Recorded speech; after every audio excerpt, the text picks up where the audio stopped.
નમસ્કાર મિત્રો, આજે આપણે મુંબઈની મેટ્રો ટ્રેનની સફર કરવાના છીએ. જોઈએ મુંબઈની મેટ્રો ટ્રેનમાં સફર કેવી છે.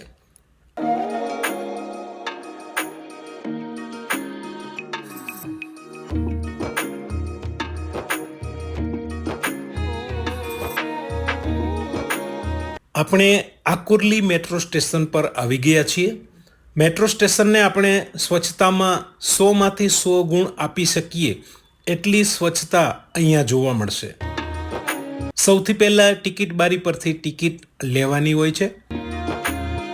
સ્ટેશન પર આવી રીતે દરેક સ્ટેશનના નામ સાથેની વિગત તમને જોવા મળશે, જેથી આપણને ખ્યાલ આવે કે અહીંયાથી પછીનું સ્ટેશન કયું છે અને એનું ભાડું કેટલું છે. રિક્ષા કરતાં પણ સસ્તું ભાડું અહીંની મેટ્રો ટ્રેનનું છે. અહીંયા પ્લેટફોર્મ ઉપર પણ આવી રીતે આગળ લોક કરેલ દરવાજા હોય છે. અહીંયા પણ દરેક સ્ટેશનની વિગત તમે વાંચી શકશો, જેથી અજાણ્યા કોઈ પણ વ્યક્તિ અહીંયા આવે તો કોઈને પૂછવું ના પડે.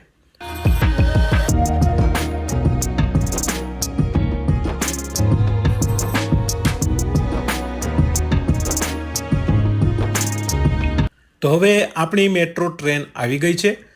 તે ઊભી રહેશે પછી જ આ પ્લેટફોર્મના લોક દરવાજા ખુલશે.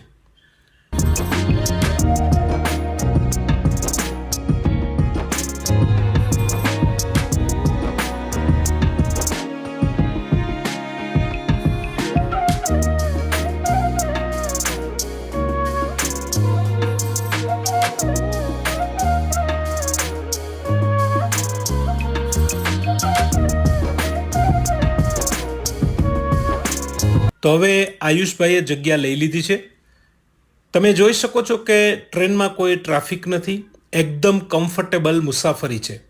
બીજું કારણ એ પણ છે, મેટ્રો ટ્રેન સતત અહીંયા ચાલુ જ હોય છે. લોકલ ટ્રેન પણ દર 2-3 મિનિટે ચાલુ જ હોય છે.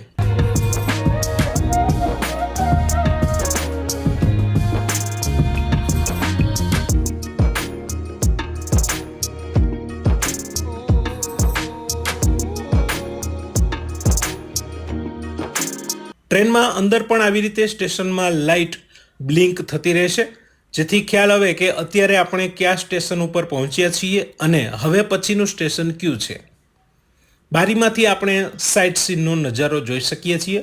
ટ્રેનમાં પણ સ્ટેશન આવતા પહેલાં એનાઉન્સ થાય છે કે હવે પછી આ સ્ટેશન આવી રહ્યું છે અને દરવાજો ડાબી કે જમણી જે સાઈડ ખુલવાનો હોય એ સાઈડની પણ સૂચના સાંભળવા મળશે.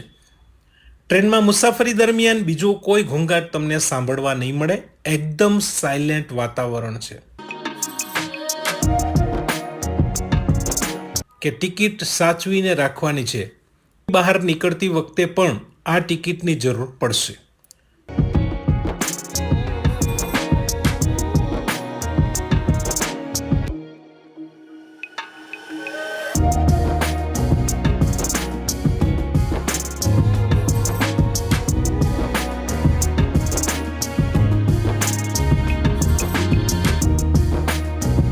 તો હવે આપણું સ્ટેશન આવી ગયું છે.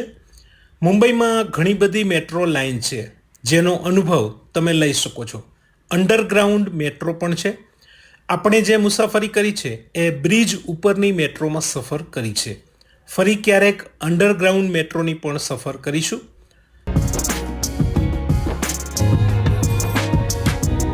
તો આવી જ રીતે આપણી ચેનલ સાથે જોડાયેલા રહેજો અને જોતા રહેજો.